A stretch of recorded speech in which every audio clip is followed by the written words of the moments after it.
Hey everyone!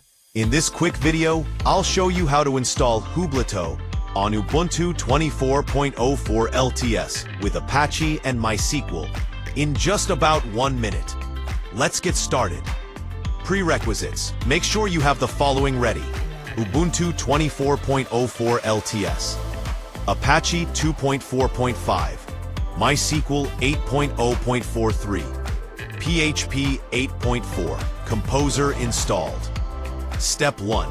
Open the terminal and go to your web root directory, usually /var www. Create a new directory for your Hubleto installation and enter it. Step 3. Use Composer to install Hubleto without dev dependencies. Step 4.